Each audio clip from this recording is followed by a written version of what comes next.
Di antara deretan toko dan keriuhan aktivitas warga kota Bandung, tersimpan sebuah kisah yang telah bertahan selama puluhan tahun. Kisah tentang tangan-tangan terampil yang membentuk tidak hanya sepasang sepatu, tetapi juga sebuah identitas budaya bagi kawasan ini. Sebuah perjalanan panjang dari masa kejayaan hingga rintangan yang harus dilalui, yang terjaga dalam ingatan kolektif masyarakatnya. Tapi pertama-tama, apa itu memori kolektif? Menurut Maurice Halbach, sosiolog Prancis yang memperkenalkan konsep ini, menyatakan bahwa memori kolektif adalah ingatan yang terbentuk dan dipertahankan oleh kelompok sosial. Ia menekankan bahwa ingatan individu dipengaruhi oleh konteks sosial dan hanya dapat dipahami dalam kerangka kelompok tempat individu tersebut berada. Secara sederhana, memori kolektif adalah ingatan bersama yang dimiliki oleh suatu kelompok atau masyarakat tentang masa lalu mereka. Dalam hal ini, saya dan rekan-rekan saya mendiskusikan sebuah rencana untuk mengumpulkan ingatan masa lalu di sebuah daerah yang dikenal lama sebagai sentral sepatu di Bandung.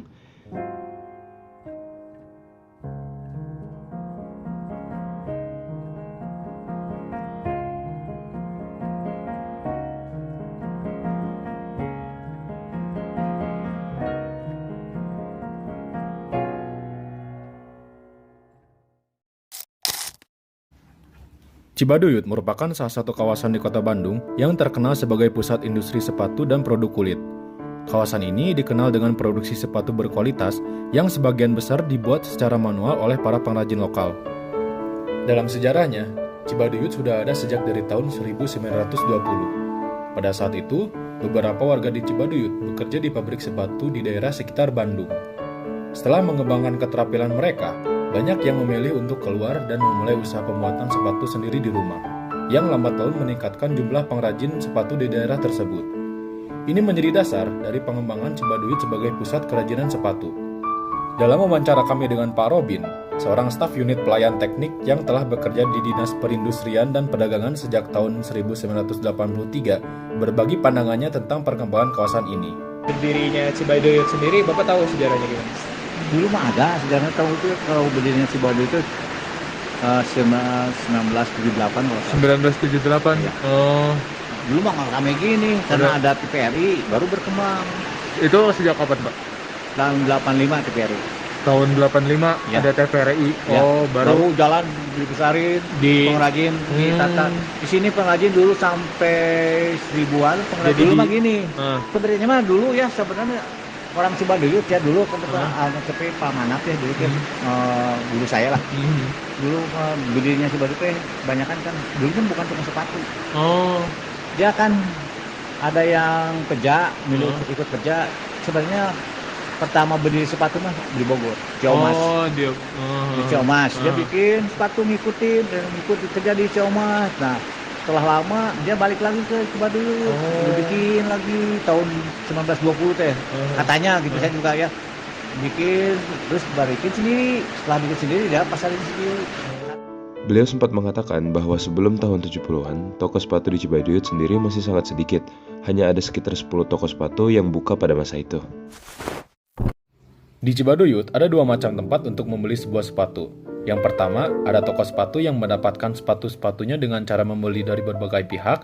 Dan yang kedua, pengrajin yang menjual sepatu hasil karyanya sendiri. Pak Roni, seorang PNS di Dinas Perindustrian dan Perdagangan mengatakan bahwa Tapi toko-toko Cibaduyut itu memang kebanyakan itu sekarang itu memang bukan yang buka toko itu bukan penduduk asli, bukan daerah Cibaduyut. Itu dihuni sama, maaf ya, dihuni sebagai sama orang luar. Kayak dari Sumatera, tapi kebanyakan dari orang luar. sepatu Cibaduyut dikenal akan keunggulannya, terutama karena bahan kulit berkualitas tinggi yang digunakan dalam pembuatannya. Pada masanya, sepatu-sepatu ini dihargai cukup mahal dan menjadi pilihan favorit di kalangan konsumen. Menurut Pak Robin, masa keemasan Cibaduyut sebagai pusat industri sepatu terjadi pada era 80-an hingga 90-an. Bahkan, hingga awal tahun 2000-an, pesanan masih melimpah dan jumlah pengrajin di kawasan Cibaduyut sangat banyak, mencerminkan tingginya permintaan terhadap produk lokal yang khas ini.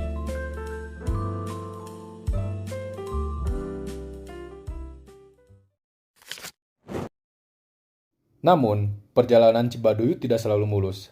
Setidaknya ada 3 krisis besar yang menguncang eksistensinya.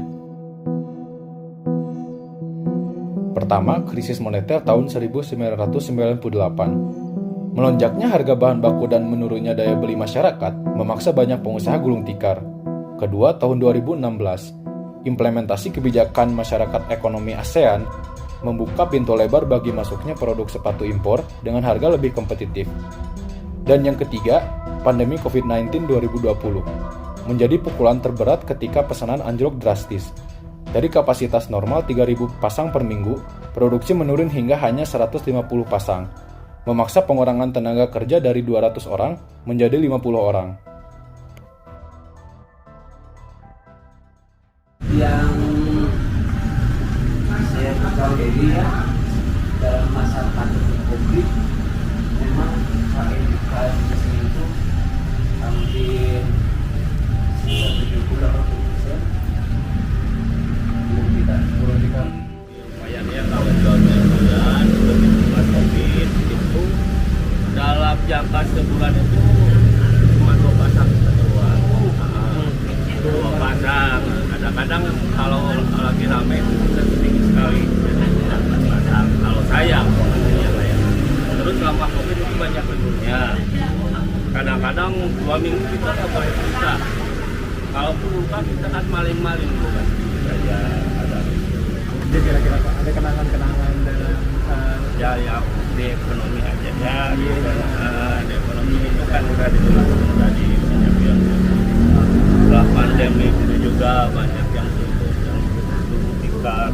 Bahkan saya juga pernah jualan masker selama pandemi, toko tutup, saya jualan masker di pinggir jalan. sebelum COVID itu ramai banget nih bisa dibilang gitu kan. Tapi ketika COVID datang itu terjadi perubahan. Sesudahnya tuh tahun 2021 agak Melemah berarti menurun ininya pendapatan COVID-19. Ya. Ingatan yang paling Bapak ingat tentang COVID-19 itu apa Pak? Yang mungkin perubahannya kah atau ada momen tertentu? justru Bapak bersyukur ya. Oh, bersyukur ya. Bersyukur karena apa? Banyak orderan. Oh, Iya. lewat secara daring. Secara daring. Oh, secara daring. Karena kan dulu kan dari sekolah kan ya kita kan masa kita nolak kerjaan ya rezeki dari Allah. Tapi alhamdulillah kita kirim lewat paket ya. Yang biasanya kita sambil silaturahmi kan nggak boleh di jalan kan PPKM nggak ada, nggak boleh kan kita pakai itu kan enak. Itu mengenai masalah COVID ya memang itu waktu dulu kan masalah COVID itu memang berkurang ya. Memang kebanyakan perusahaan itu yang sepi sih kan. Tapi ada keuntungan juga waktu COVID itu online. Online. Berarti solusi untuk bertahannya sepatu otentik yang kayak gini tuh bisa dijual online. Ya, kebanyakan yang kayak gini tuh custom. Custom itu dari luar tuh kebanyakan Pengennya custom. custom. Nggak kayak kita kan ada dipajang beli, Berarti apakah lebih laris ketika online atau langsung? Kalau dulu itu masih kayak luar lah, punya toko. Masukan kan zamannya beda. Kita harus si supplier itu harus ngikutin zaman. Ngikutin zaman. Kalau kita zamannya online ya harus ikutin. Mau nggak mau harus ikutin. Kalau nggak diikutin ketinggalan kan gitu. Para pengrajin dan pedagang yang selama puluhan tahun berpegang dengan cara-cara konvensional mulai membuka diri terhadap perubahan zaman. Mereka belajar memanfaatkan platform digital untuk pemasaran barang-barang mereka, mencari cara-cara baru dalam bertahan dan beradaptasi dengan kebiasaan-kebiasaan baru. Ingatan kolektif tentang masa pandemi di Cibaduyut bukan hanya menjadi catatan tentang kesulitan, tetapi menjadi sebuah saksi bagaimana sebuah komunitas mampu bertransformasi dan beradaptasi demi keberlangsungan usaha mereka. Kita ini yang lebih bertahan itu yang tadi yang lebih banyak dari luar atau memang dari putra-putri Cibaduyut ya? Kalau yang itu mah putra putri Cibaduyutnya. Yang lebih banyak bertahan. Oh berarti yang lebih banyak gulung tikar tuh lebih dari luar. Ya. Kalau Cibaduyut biarpun kata orang vakum lah, nggak bakalan.